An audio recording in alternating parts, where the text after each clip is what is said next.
我想了，这一次伤心人。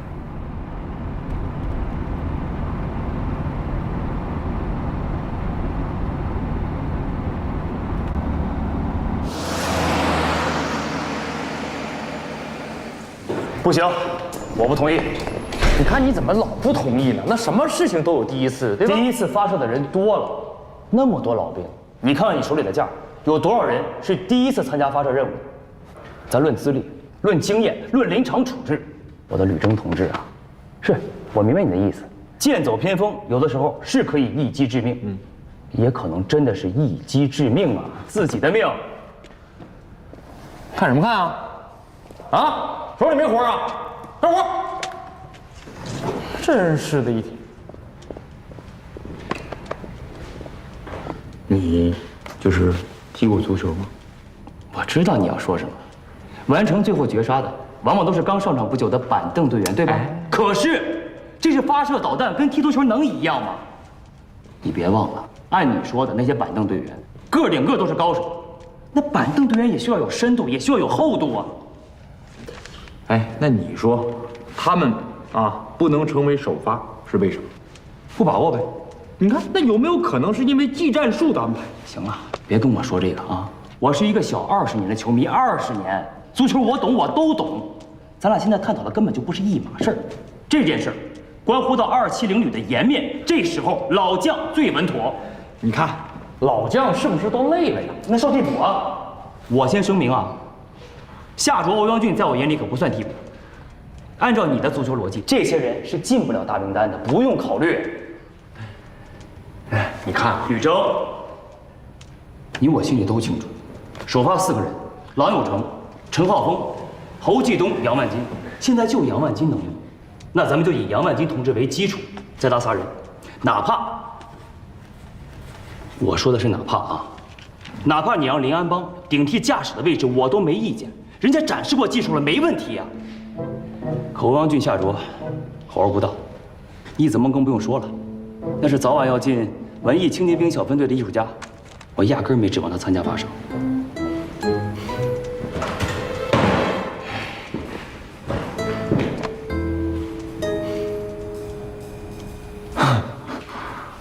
哎，说完了吗？说完了，请反驳。这样啊，咱们呢搞一次民主集中怎么样？太好了，我就不相信咱战士连那么多老兵能把这么重要的一次机会让给一群生瓜蛋子。哎呀，我跟你讲啊，我呀就欣赏你这种盲目的自信。行了啊，我的指导员同志，你说咱们成立战刃连的目的是什么？人人能驾驶，人人懂通讯，人人能发射，人人都可以成为侧发控，对吧？各专业搞得如火如荼。哎，咱们不能走以前的老路。行了，就按你说的办，民主集中。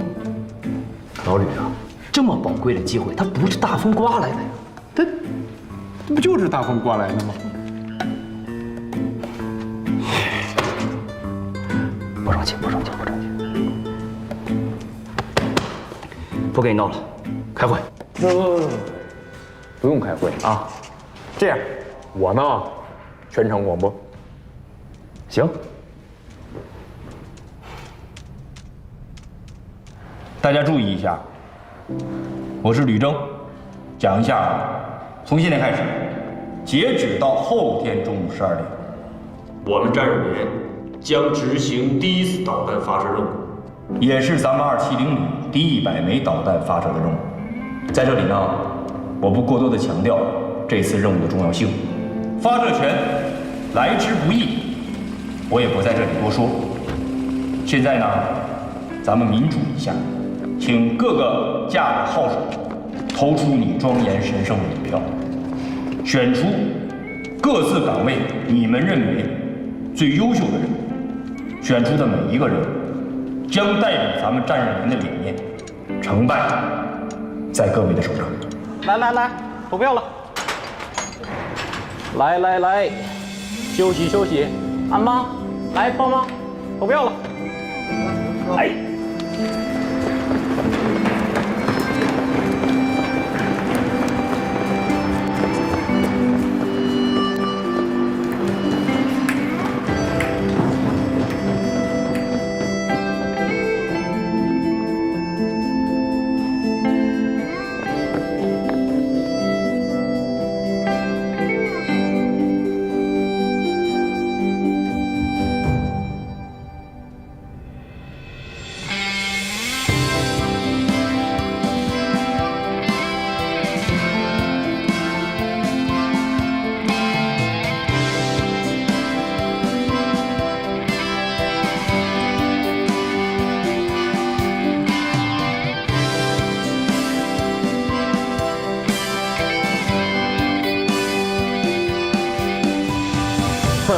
挺好，嘿嘿，我这一看呢啊，大部分人都投自己，嘿，挺好挺好啊。这个呢，不是叫见好事就上，哎，这是对自己有自信，好事啊！你看看这也是，别得意，挺好挺好。来给我看看谁票最高。哎，下桌，下桌，我不同意。我也不同意，我坚决不同意。不，你咋也不同意啊？你看，我说过呀，咱们要重点培养，且是那种能够在部队长期干下去的人，哦，对吧？这个夏卓呢，今年干完，哎，人就离开部队，回到大学了。哎呀，这么好的机会哟，可惜喽，可惜了了。不是，老吕啊，这怎么又可惜了呢？你到底是同意还是不同意？你看看，我同不同意有什么用啊？啊，这叫民意，对吧？既然呢，咱们公开投票了，就要公平公正的把这个结果呀公布出去。不是，夏卓，有那个一票没得的吗？有啊，谁呀？艺术家呀。哼，就这不意外。你看啊，现在，代机库的和家里的票，这个名单一汇总这4个人名列前茅，除去这个陈浩峰侯继东，过度疲劳属于替补。首发名单。还有多少时间？15个小时。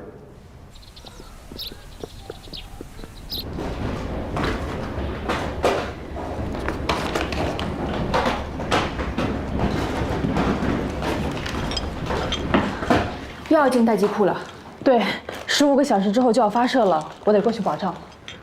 怎么也不通知一声呢？一直不都是这样吗？随时拉动，随时发射。战联连部和待机库的距离是最近的，所以往返都是家常便饭了。你等我一下，我去拿下东西。哎，黄医生，那个您去待机库获得批准了吗？我会想办法的。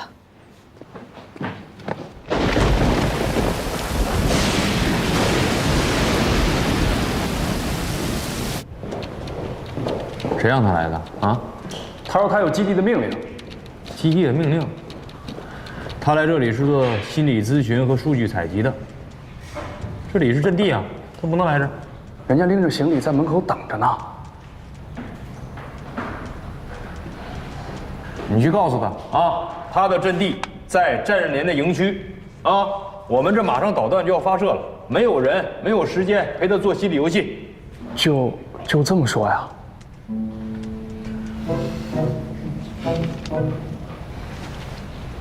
哎，小刘啊，这个话呢，肯定不能像我这么说啊。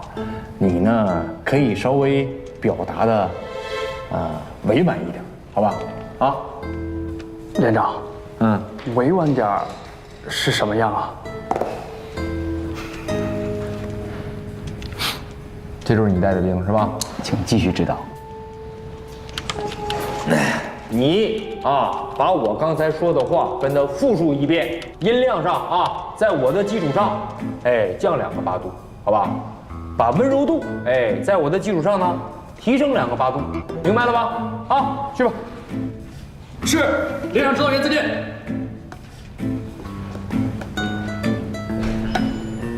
高手啊！我敢打赌，他没听懂。哼，那也是你带的兵。你是连长，你说这个时候哈，来这么一个人，这不是国乱吗？哼。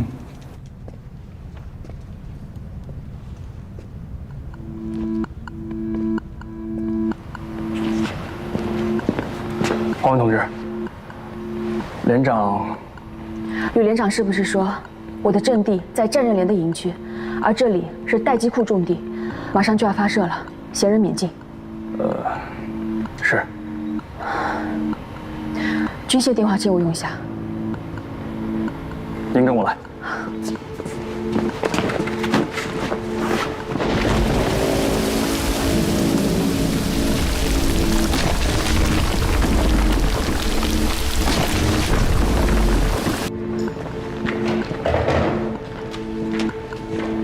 报告，杨连长，根据刚刚卫星提供的消息，距离我方待机库11公里的9连环山路出现持续性山体滑坡，目前没有其他水文检测的数据。行，知道了。是。9连环，又是9连环，山体滑坡。老吕啊，等演习结束，这条路必须加装围栏，加强落石防护网，不能再让咱们的车进出山，看山神爷的脸色了。要拓宽，得炸山，哎，这是大工程，回头再说吧。首先啊，先保障好这次的导弹发射任务。可现在就是不确定发射位置。你看啊，最好呢就是出了待机库，哎，马上就打。要是远一点呢，就到3号地，直线距离22公里啊。如果夜间发射就更好了，白天的时候呢，咱们的窗口期稍微短了点。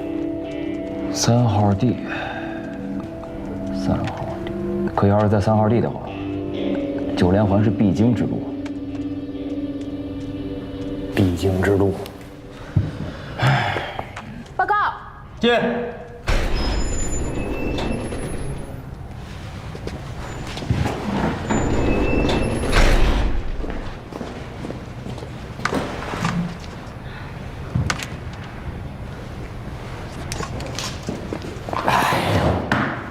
黄文同志啊，黄文医生，你这个电话呀，行，哎，真行。我呢，心平气和地跟你讲，哎，你说要是换做平时我们不忙的时候，你说什么心理分析、数据采集，你什么时候来，我们肯定全力以赴配合你。你是不知道我们现在有多忙，可是这个节骨眼上，现在我们马上就要导弹实弹发射了。上次是你啊，这次吧也是你。你说你就不能让我们全身心的投入，把这次发射给它完成了，你再来吗？我这么跟你说，这次对我们特别重要，对我们连也特别重要，甚至对我们旅都特别重要，百发百中啊！这是我们旅第100次导弹发射，你知道吗？你这个时候你，行，这我不说了，好吧？啊，你听懂了吗？这个当我啥都没说啊！再见。我的天哪！行，你们俩聊。黄文同志，别介意，他这人就这样，火大。来，请坐。我就不做了，我就是想简单跟您说几句，汇报一下我此行来的目的，以及最详细的数据采集方式。一会儿呢，我会找一个最隐蔽的地方，保证让你们都看不见我。我知道你们接下来会有多忙。我帮你。不好意思。你看，这个是咱们火箭军总医院自主研发的战地手环。除了最基本的生命体征以外，它还会采集心率和血氧含量2个数据。来，我帮你。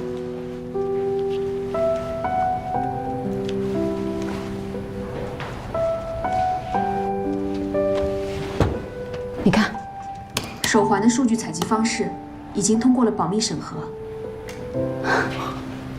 现在我需要拿到所有参战人员最详细的体征报告，以便于我们后期研发心理干预系统。咱们火箭军真是越来越注重细节了。好，黄文同志，既然您是基地领导批准你来的，我一定全力配合。我马上安排人分发下去。好。您看您在哪儿方便？卫生员值班室吧，好歹我也是个医生。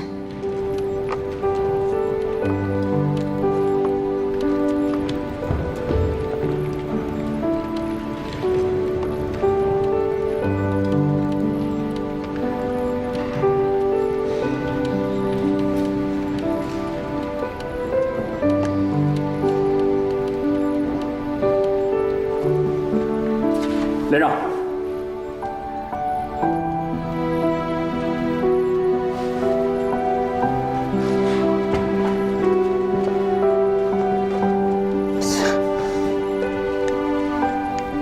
真行。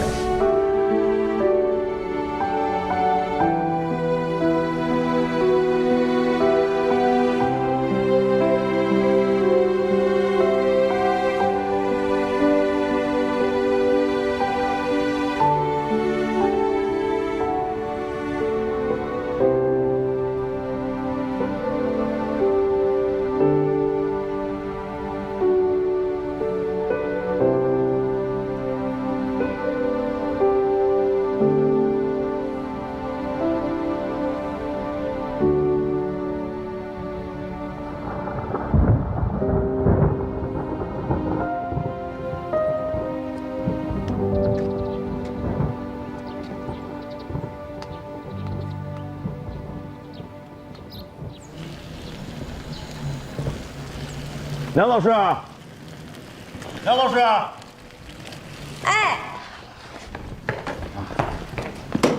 您过来啦？这情况不太好啊。乡里边一早上打电话让我过去，说了一下现在这么个情况。这个东边、西边的山全都滑坡了，把路全都堵上了，这底下车根本上不来啊！全镇子现在都紧急撤离呢。还有，就咱们那基站那个电线什么也都受到破坏，通讯全中断了。我是说呢，这手机也没信号，是吧？那影响大吗？这种事咱没法预判呢，他说大就大，说小就小啊。不行啊，这孩子性命要紧呐，咱不能赌这概率，咱得赶紧找个安全的地方给躲起来。那咱们去哪儿啊？乡里边建议咱们去西村，这西村路太远了，也不好走啊。你这万一咱走一半，这赶上滑坡怎么整？去部队吧，部队安全。可是我听说部队都移防了。不啊，接管人早就过来了。你咋知道啊？崔小贤哎，那算了算了，咱不管他那事儿了，咱就赶快，你告诉小璇啊，嘱咐孩子们一个人就拿一件东西，多了不许拿啊，剩下拿不了东西，完了我开车回来再取来。行。你告诉小贤准备开车。行，我这就过去啊。别着急啊。啊。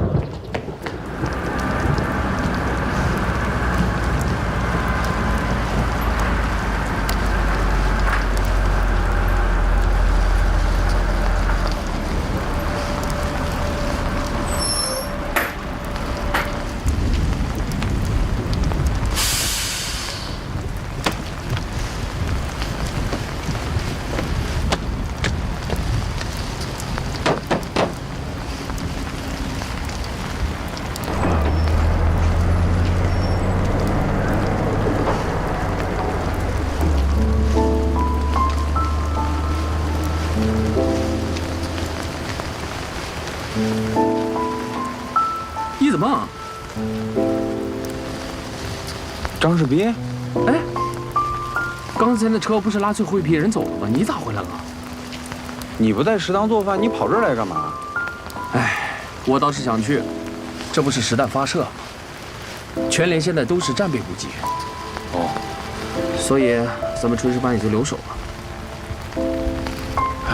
哎，不是，我问你话呢，你咋回来了呢？你知道，一个人一票不得，是个多余的，是什么感受吗？嗯？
慢点，慢点。啊，好，哎，没事儿，爸，你放心吧，我对这儿入手。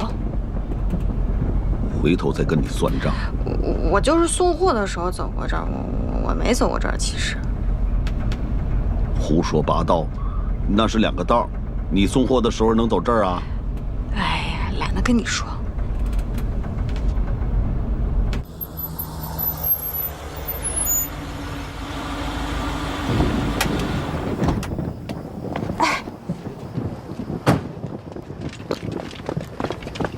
对不起，这里禁止入内。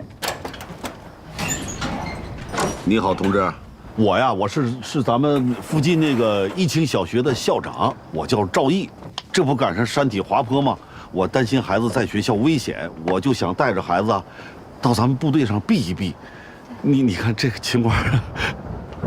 不好意思，校长，您能不能让你们分管的上级给我们旅里打个电话，接到命令我就能放行？这我理解，咱们部队有纪律。可是你知道山体滑坡把咱的电缆线都砸坏了，这手机1天都没信号了。对呀，跟乡里边联系不上啊，尤其这黑灯瞎火，我找谁去啊？我原来也是当兵的，就在咱们2炮，我当的是工程兵。你看这特殊情况，咱能不能通融啊？这校长，我能看出来您当过兵，您刚才那个军礼比我还标准呢。哎呀，但是你也知道，没有命令，我实在没法放行。你看这样行不行？你先别走，我先联系上级。如果联系不上，我只能越级请示了。哎，你这个同志，你怎么这么死心眼儿啊？我们像特务吗？我们带着1车孩子呢，还能窃取你的情报呀？胡说八道！我的班长，那个穿黄大衣的，我同学。西子墨，梁诺，孩子们慢点吃啊，别着急。校长，我们这次临时开火，我这肉都没来得及化，然后我去超市把剩下这批自嗨锅都给他们拿过来了，有肉有营养。太好了，多丰盛啊！孩子们，好吃不好吃啊？好吃，谢谢叔叔呀。谢谢。哎，别客气啊，大伙慢点吃。哎，您慢吃啊。哎，净给你们添麻烦。哎呀，您别客气。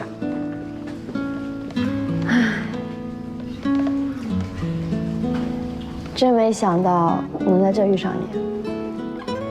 我们知道你在这儿，还去学校找过你。啊，是夏卓和李文邦，我们一起去的。他们俩呢？进待机库了。待机库？嗨，怎么跟你解释呢？就是很神秘的地方，是我们火箭军的战场。那你怎么没去啊？我这不是留下来搞创作啊？啊，对，留下来搞创作。这不是马上部队有演出了吗？我写了一首歌，那种发射导弹的事儿啊，也用不上我，不去也行，没事儿。越说胖你还越喘。我这是感动你还记着我会唱歌。那当然啊，谁让咱俩是好朋友啊？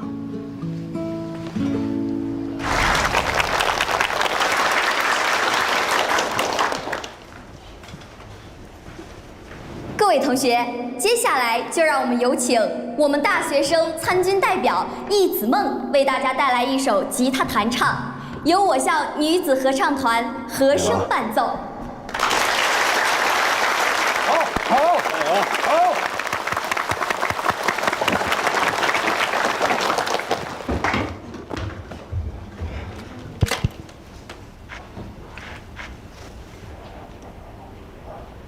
我是易子墨，我今天突然不想唱歌了。不唱歌他干嘛？我有话要说。我不想当兵，我怕我一走，就再也见不到他了，就再也不能跟他说了。因为等我回来的时候，他也要毕业了。有一句话一直藏在心里没有跟他说，明天我即将踏上征途，成为一名士兵。我将在这2年里，我见不到他，有可能是永远见不到他，有可能这辈子我也见不到他。今天，我一定要把这个话说出来。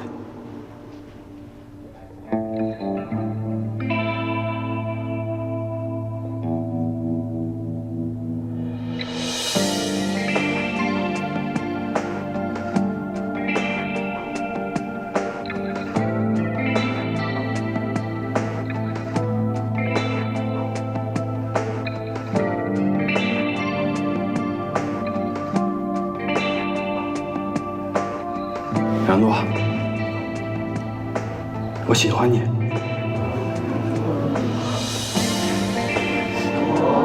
我喜欢你很久了。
小周啊，这事儿全是怪尹梦啊！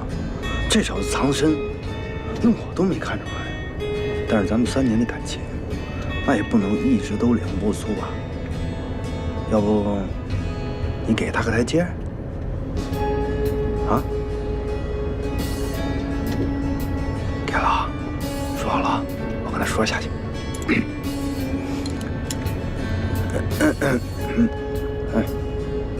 哎，那个小周说他原谅你了啊，刚和我说的。咱们有多少日日夜夜啊？那都是兄弟情深，是不是？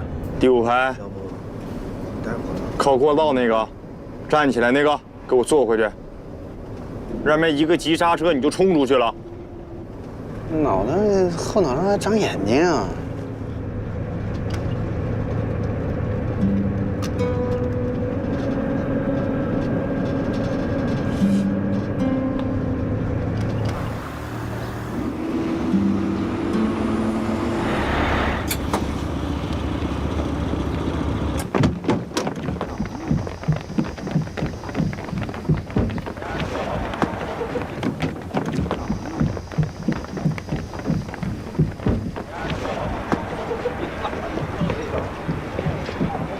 走了，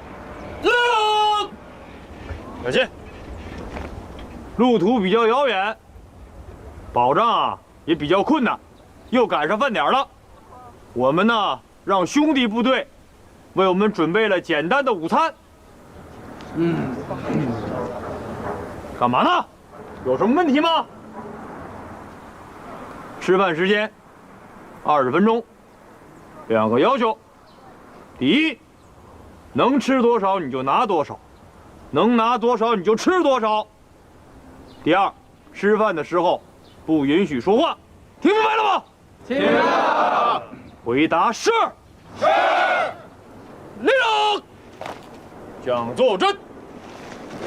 打饭。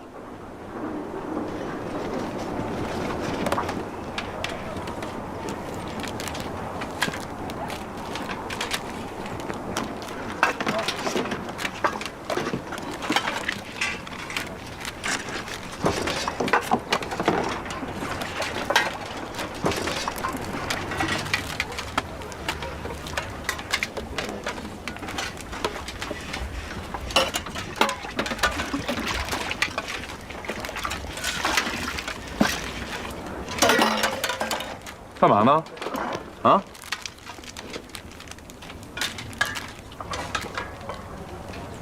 这东西我吃不了。别人都能吃，怎么就你吃不了啊？别人都吃，不代表别人愿意吃，别人喜欢吃。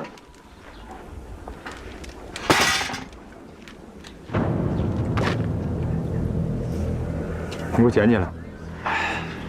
我不，我让你捡起来！我说我不。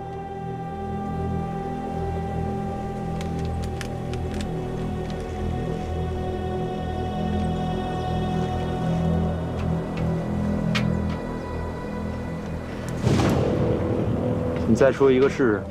干嘛？你还想打我？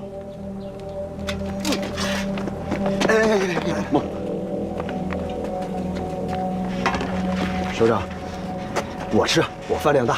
你给我放下！首长，他这人就这样，一个馒头我让你放下，谁拿的谁吃，啊？哦。行啊，又是你们川东大学的出来冒泡，怎么了？哎，别的大学的人怎么没有这么多问题？就你们事儿多是吧？来，我问问你啊，吃一个馒头加榨菜，让你很没有面子、很没有尊严吗？我不喜欢吃，行了吧？不喜欢吃你也给我吃了，因为我说了，能吃多少拿多少，能拿多少你就吃多少。我呢，当你是新兵，不懂规矩，你把他手里的馒头给我吃了，这件事情我就当没有发生，不然的话，不然你会怎么样？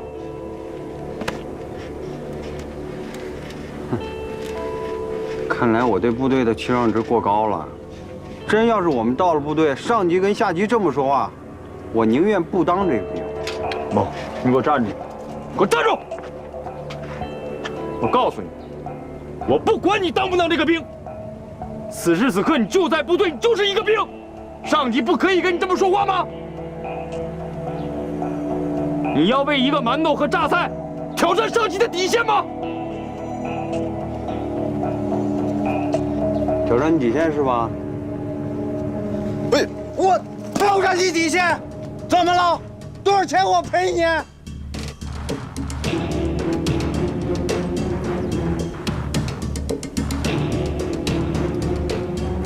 这馒头是粮食，你给我捡起来。我说我不。捡起来！我就不捡，我捡起来！这是粮食！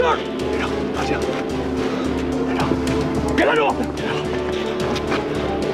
别拦住我！连长刚才那首长，不就是一个馒头吗？不至于。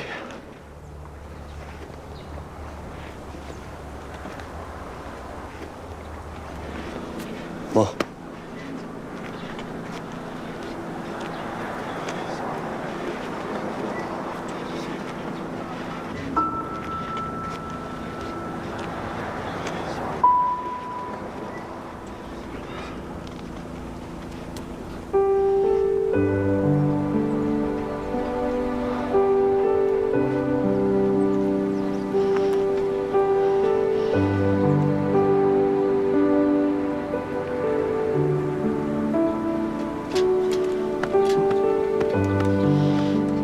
上车，出发。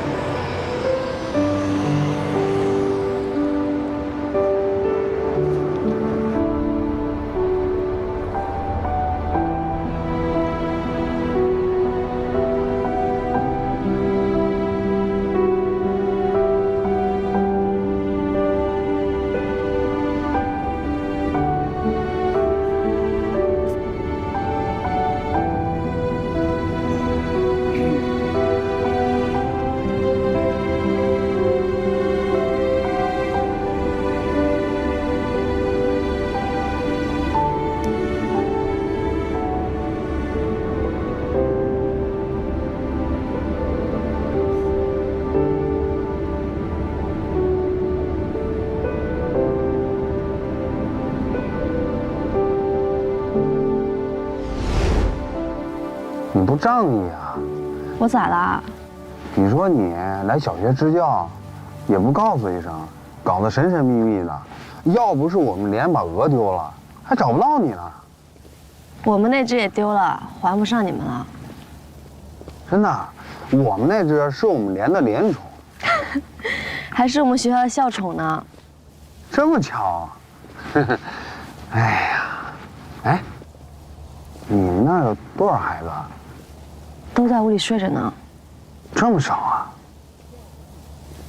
唉，要么没爸，要么没妈，要么父母常年在外工作。我也是来了以后啊，才知道我们有多幸福。哦，对了，你这2年在这支教，过得怎么样？挺好的，虽然环境艰苦了一些，但好在孩子们都特别可爱。还有我们的赵校长和他女儿崔小璇都对我特别好。哎，校长姓赵，他女儿为什么姓崔啊？其实小璇的父亲是赵校长的战友，当年山东搞爆破没出来，唉，所以啊，赵校长就留了小璇。小璇一手被赵校长带大，他们父女关系特别好。这老赵对小璇还真的挺好的。哦，对了，你知道夏卓被平反了吗？知道，还拿奖金了呢。哇，还拿了好多奖金。哎呀，还说送我把琴，到现在都没给我，特别抠。还是那么抠。哎，那现在你们现在怎么样啊？在军营里过得习惯吗？刚开始来的时候吧，不习惯，每天要早起，晚上还要早睡，还得把手机收上去，搞得我都不能玩游戏了。哎，现在呢，习惯多了，每天出任务还要集训。哎，我现在还挺喜欢部队的。你们那个导弹吓不吓人啊？我们导弹可爱了。真假的？真的。你用过吗？我还军事机密，不能跟你说。哎，这么小气啊！哎呀，不能说，不能说。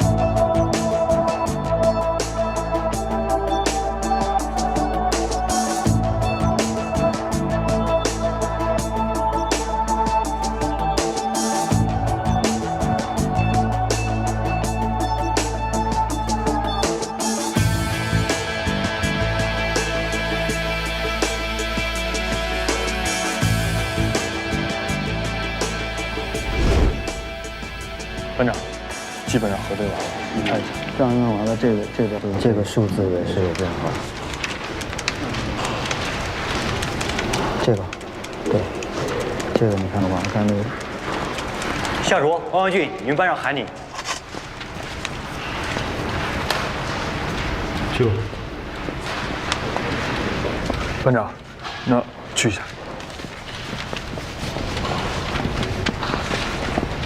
哎，老陈，发没发现，这俩小子不白给。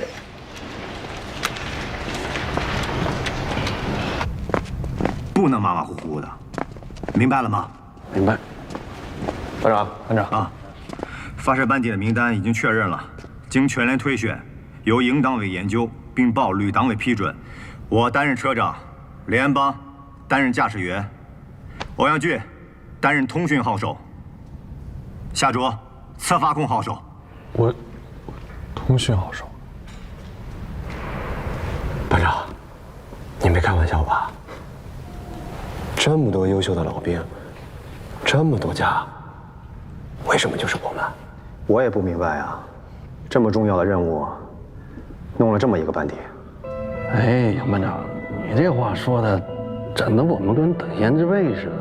好歹你也带过我们，这个时候你应该祝贺和祝福我们。就是因为我带过你们几个新兵，所以算了。既然你们是被选出来的，就证明你们几个还是有点实力的。班长，那这么说，你要按下发射按钮，打出270米第100枚导弹。夏卓，你的名字会留在旅使馆的荣誉墙上。各位战友，大家好，欢迎来到这面光荣榜签。大家看一下，实弹发射号手名录，我旅从组建至今，1993年至2017年，所有执行发射任务的车组名单就都在这里了。这是一名号手至高无上的荣誉，只要努力拼搏，你们的名字就有机会永远地留在这份名录上。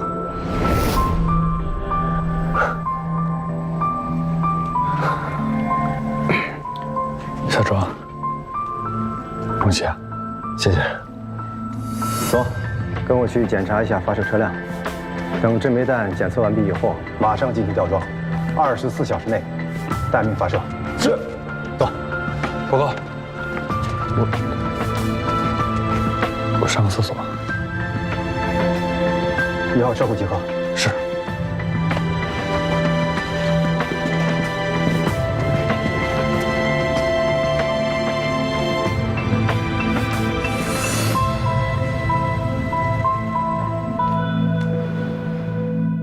喂，气象站吧？啊，未来24小时天气有问题吗？啊，帮我盯着啊，知道了。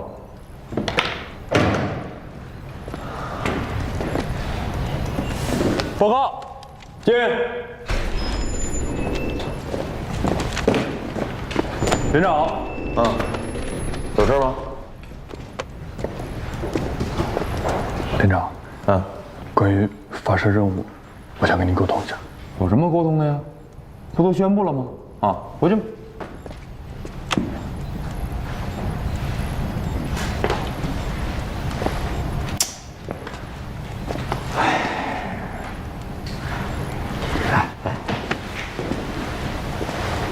小欧阳，哎，我问你，咱们成立战日联目的是什么？人人能驾驶，人人能通讯，人人能发射，人人能当车长，对吧？这平时挺积极向上的，怎么关键时刻害怕了？不，连长，我不是那个意思，跟你没关系。我明白，没当上策发工号手。心里失落。连长，说不失落，那是假的。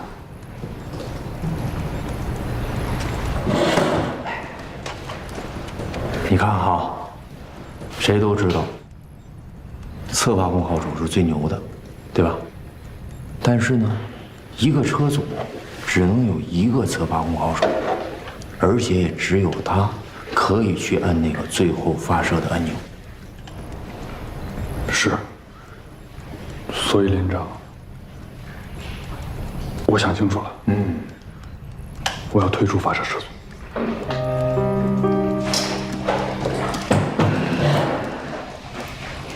欧阳军啊，虽然你没有成为策发工号手，但是呢，你参与了这次实弹发射，哎，你们车组呢，这个集体荣誉也是非常重要的。我明白，我来到部队就是为了得到荣誉啊，这个目标也从来没有变过。但是，除了最优秀，其他对我来说意义不大。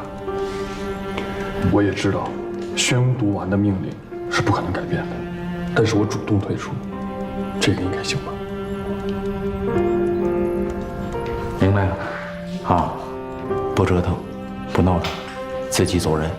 是，我不干一寸惧损的事。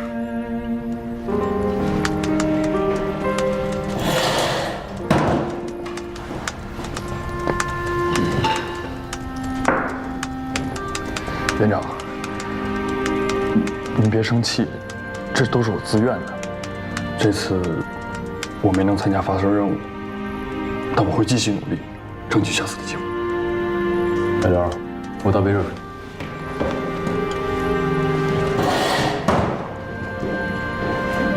连长，我不做了。让你做你就做去。是。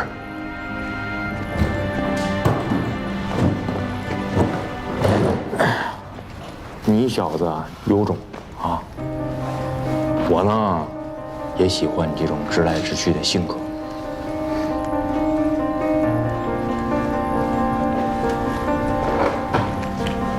其实啊，我还准备了一个备份单元。哎，这个车的导弹啊都是全新的。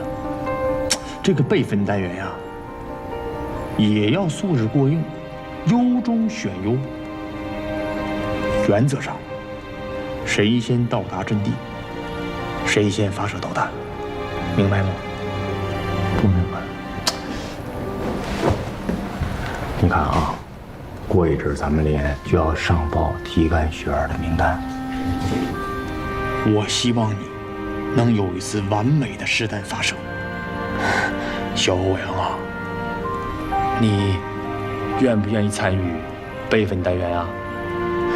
谢谢连长，我可以吗？我提名上报啊，营里批准呢。但王阳军，到。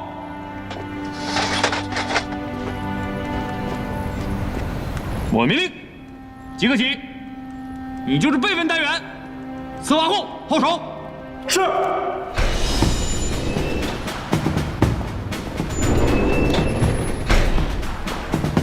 快点！是。啊，来吧，看看啊，刚刚完成导弹吊装啊，除了郎永成，所有的兵你随便选。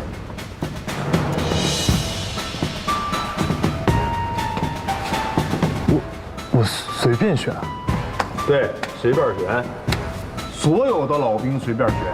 这个备份车组，我要求稳，确保发射任务万无一失。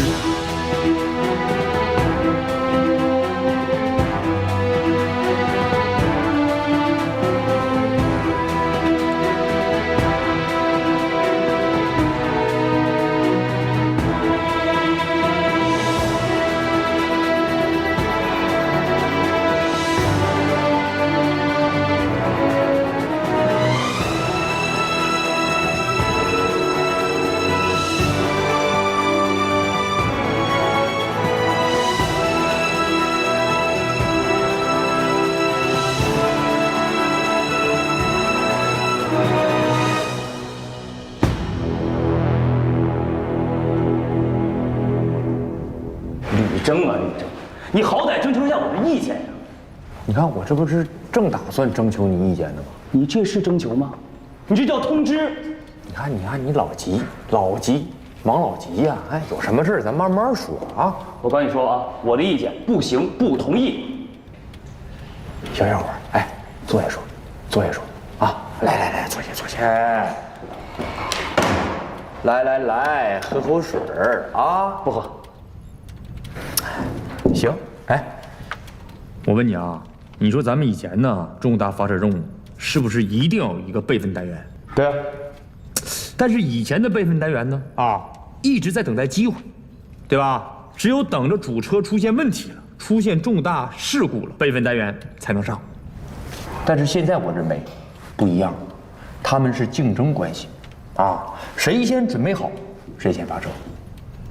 如果主车先准备好发射了，说明什么？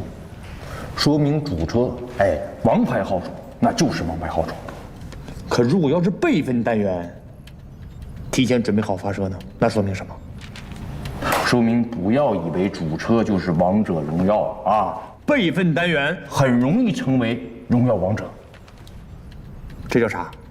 这叫竞争机制，有竞争才能更好的挑起他们的积极性。你总说，我这也是根据旅党委抢抓机遇、贴近实战、革兵顶新的要求制定的发射方案。我呢是这么想的啊，来，主车杨万金一个老兵带3个新兵，备份单元呢，欧阳俊一个新兵带3个老兵，咱们来一场啊，新老对抗。行，就按你说的。最近要报体干可选名单了，我也想想到底谁合适。哎，这个名单啊，等报的时候咱俩商量商量呗。不行，不同意。哎呀，心眼真小，当男人能不能就是大度一点呢？你这……哦，对了，这和营区的通讯刚刚恢复，来了10几个避难的孩子，你知道吗？我知道啊，我已经跟他们打完电话了。这个校长老赵哈，不是一个一般人。等任务结束啊，我会给他。小朋友们都听我口令啊！向右看齐，向前看，上6，哎，对，双手并拢。哎，等等，部队有规矩，不让拍照。下面我们进行踢腿练习啊！预备，1，哎，对对对，哎，咦，好啊，好，放下。对，小朋友们，你们通过了1个小时的训练，已经成为一名优秀的小战士了啊！挺好，一班长教的真好。哎呀，老班长，你别这么说，你在这儿我都不好意思教他们。哎呀，这什么话呀？我那是什么时候？哎，对，一班长，我跟你请个假，我呀着急回乡里去一趟。另外呢，中午饭之前我还得赶回一趟学校。我走的时候我就记不住，我这水呀电都关好了没有？我惦记着。那您吃完饭再走吧。不行不行，我心里不踏实。孩子们交给你了啊！好，忙你了。哎，小二，怎么了？说咱不能老在人这儿待着，听我口令，不方便啊！你要赶紧回乡里一趟，我赶紧问问乡里边给咱们预备那临时的房子预备好了没有？要是没有，我就到各个老乡家里边我再转转。不行，让孩子们就住老乡家了。你说呢，梁老师？行，那我跟你一块去吧。不用，你跟小孩把孩子们照顾好就行。把钥匙给我来，车钥匙。给。哎，没油了，要不咱管部队借点油？别胡说八道了，人家部队的物资是有规定的，随便借吗？别一遇到困难就借，伸手伸过来不好。我知道了。一班长，哎，忙着啊。好，再见，老班长。哎，再见。张老师，你小心点。好嘞，慢点啊。哎。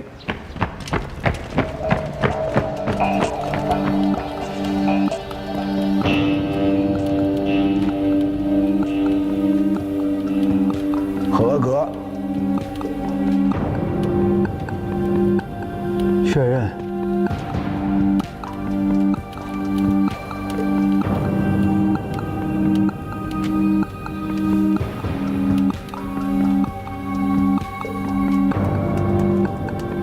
合格。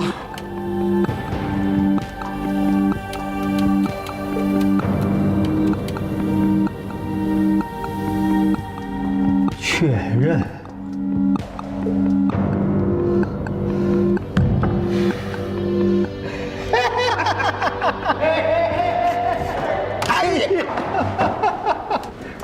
喂，小伙子们，收拾咱们的设备，告诉转运官拉倒站。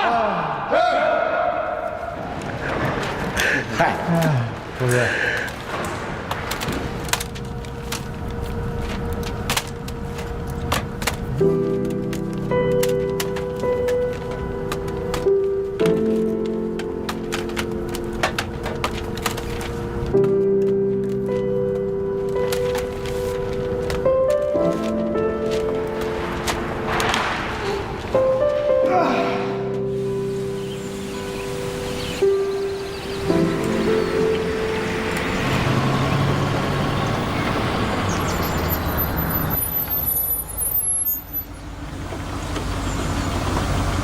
什么情况啊？前面塌方了，封路了。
你干什么呢？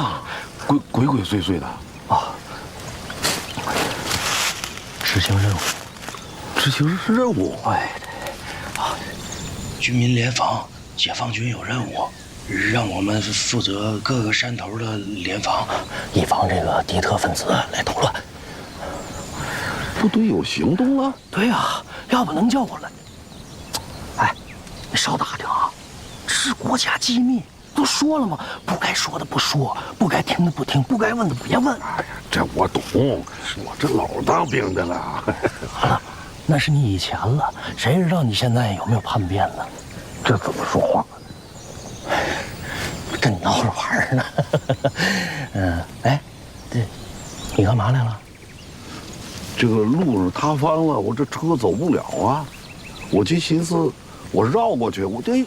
前面有个人影，我就跟上来。我说什么情况？我说来看看。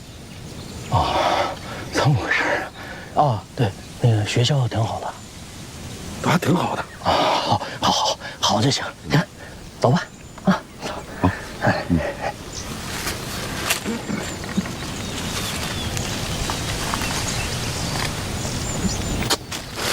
走啊！你跟这捣什么乱呢？一会儿我们那边还集合汇报呢。走。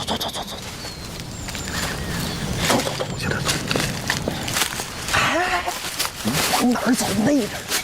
好。哎，我这有点转向了，懵了。得了吧，你都老穿山甲了，你还能迷糊？哎，改天我到学校请你喝酒去啊。好嘞。哎，行，赶紧。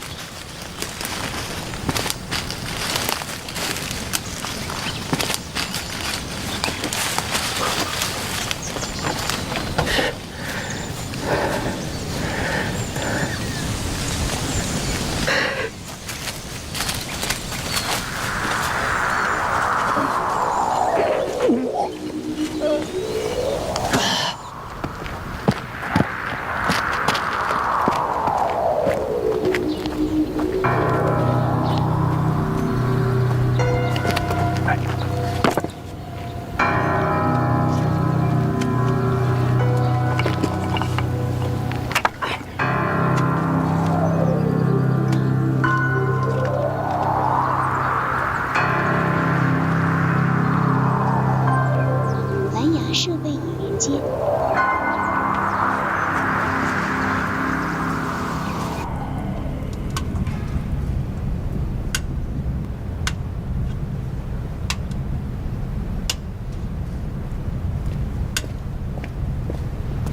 校主，哎，没问题吧？没问题。啊，哎，班长，欧阳俊怎么还没来？欧阳俊，哎呀，掉茅坑里了吧？都半小时了都。连帮，没看到欧阳俊啊？没看见。报告，通讯号手李芒前来报道。李芒，你来干嘛呀？报告班长，刚刚接到连长命令，欧阳俊被调到备份单元，他的位置由我顶替。很高兴能跟各位一起执行这么大的任务。备份单元，没听说过有备份单元啊？对呀，不就咱们吗？有个备份很正常。奇怪了，这个时候换人不换一老兵，又给我来一新兵。报告班长，刚刚结束的全连通讯大比武考核，我考第3名。第1名谁啊？欧阳俊。你跟连长说，把第2名给我叫过来。啊！报告，我就是第2名。我第4名。这都什么跟什么呀？啊，这是一件很严肃的事情。瞎搞！集合。是。进行发射前准备登车检查。执行项目：冷车启动检查，热车通讯检查，导弹发射前检查。1、2、1。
叫板。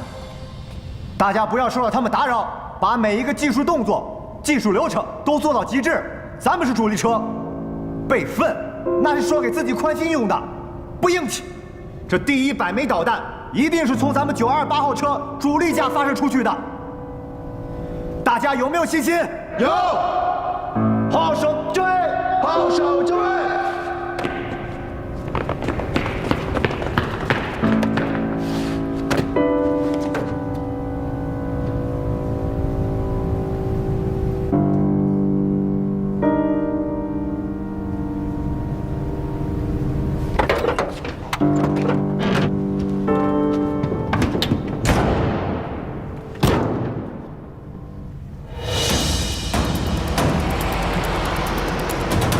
现在发布战刃连作战1号令。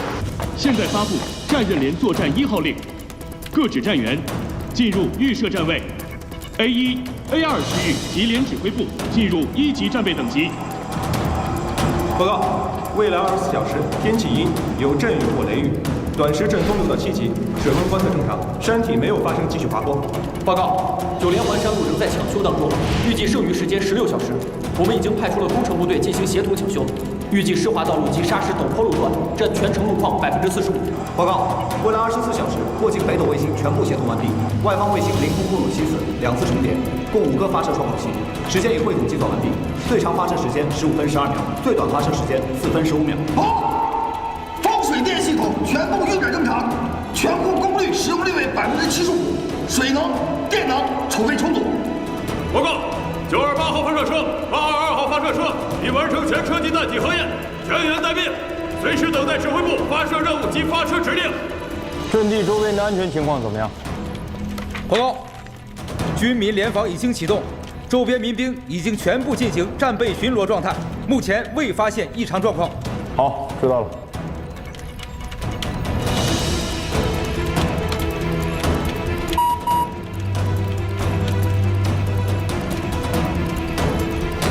旅长同志，战刃连第100发导弹发射任务全连准备完毕，请旅长指示。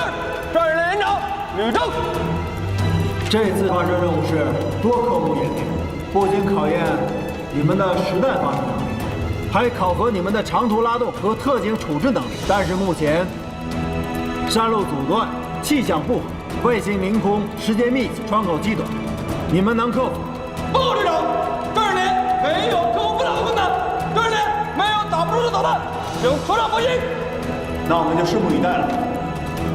现在对时，现在是上午11点59分。12师长，我们即将传送详细的发射命令，命你们连务必在24小时内到达指定地点，完成发射，摧毁目标。祝你们成功！真保证完成。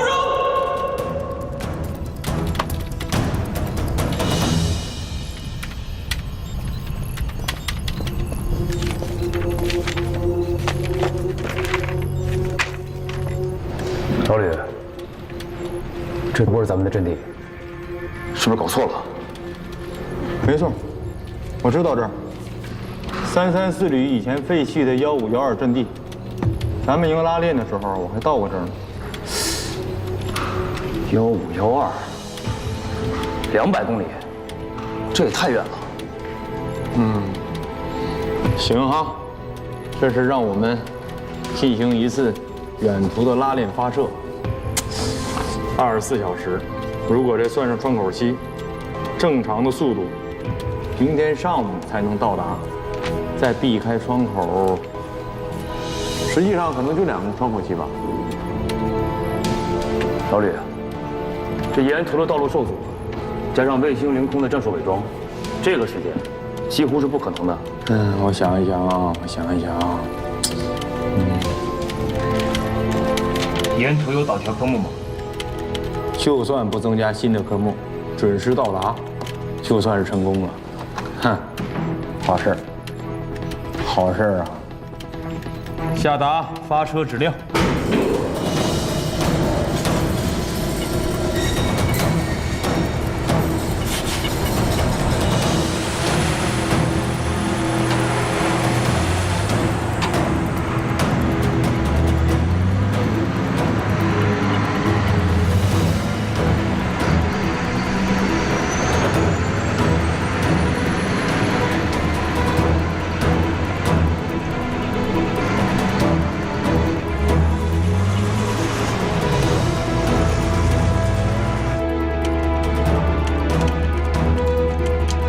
谁也没有想到，这第100枚弹变成了我和欧阳俊之间的较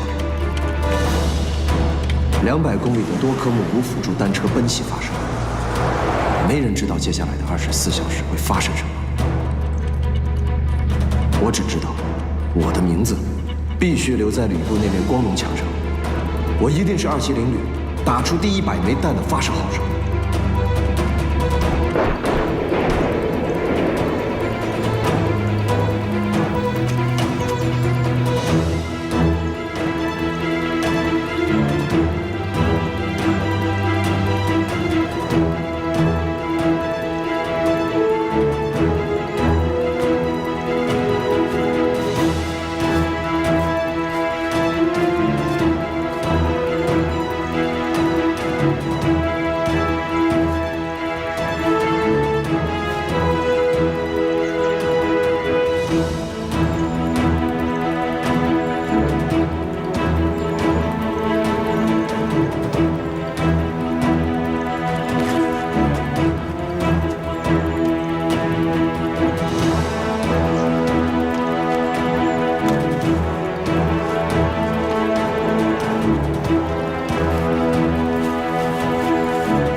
你咋又来了？啊？啥呀？你知道？给我。老赵，我这就是藏点私房钱。我什么都看见了，给我。老赵，咱俩几10年朋友了，我就这一次啊！再说了，那些录的破玩意儿，那网上都有，是不是？你把手机给我，咱们什么事儿还好商量，否则我就豁出这条命去，你也别想把东西带出去。监守自盗、贩卖情报，这是要掉脑袋的，你知道不知道啊？你把它删了，都删了，行不行啊？老赵，别，老赵，10啊，9啊，这样，咱俩一人一8，行不行？7、6、6、4、5、4，你6， 3，我6万块钱呢。哎，1，老赵，哎，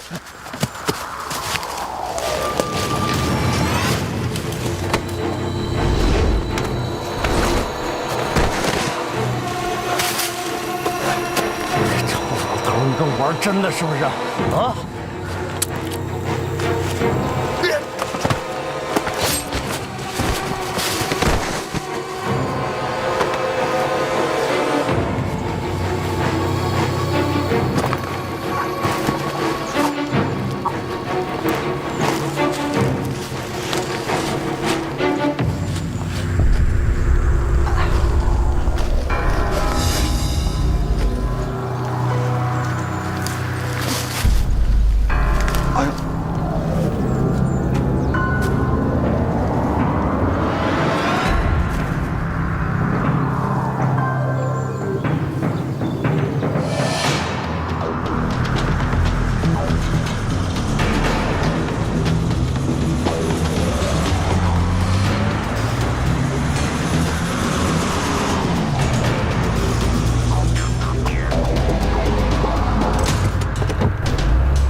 联盟，速度慢点，安全第一。放心吧，班长。这种一马平川的路啊，不抢点时间都对不起这条路。发射车的满载行驶距离就是400公里，一来一回正好。我想这也是吕里选择151、2阵地的原因。你说的是理论实务下的决定，别忘了，咱们发射完返程的时候，发射车自动减轻，刘浩自然就下来了。行了，李安邦啊，最近长脑子了。班长，论计算，270旅他第一；论算计，270旅我第一。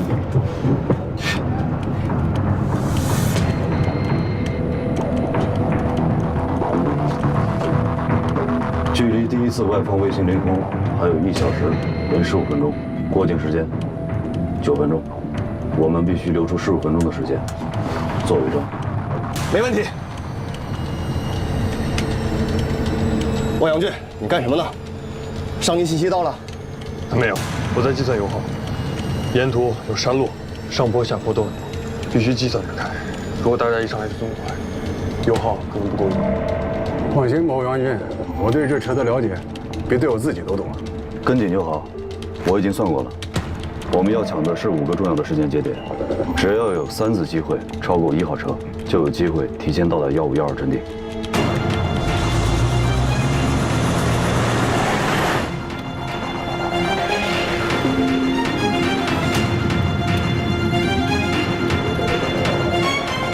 我们的保障车和救援车跟得很紧，他们不会发现。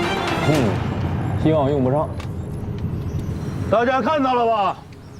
明天，战刃连的车要在这个地方打出270旅第100枚导弹，100发100中。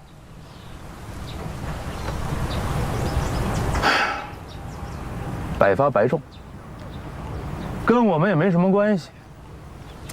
人家发射，我们清场。哎呀，一阵小风刮得我心里这个烦啊！1512阵地不是我们连的福地，大家心里都很清楚。这次的发射机会，战刃连是怎么拿到的？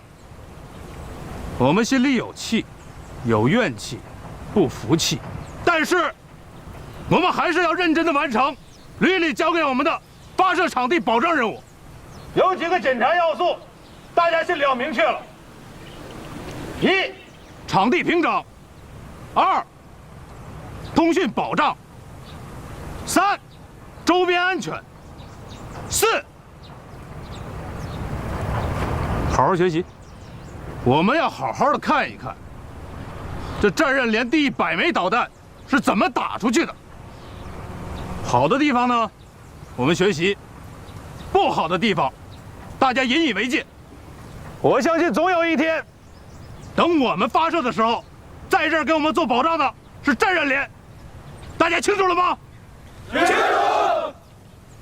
好，1队负责警戒，2队场地勘察，解散。加油，看，跑步，走。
哎，班长，你怎么了？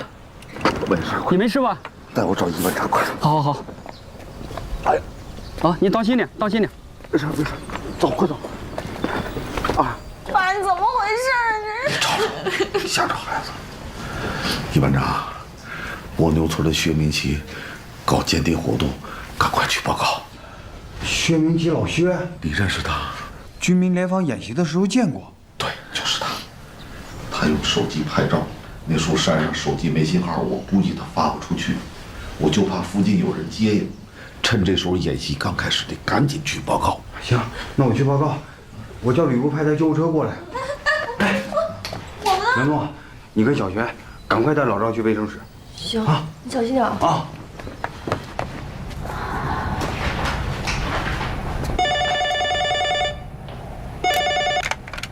喂，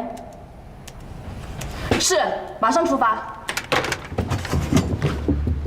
怎么了？有个老乡受伤了，在连部，我得赶过去一趟。那你小心啊。老吕，第一次卫星凌空的时间到了。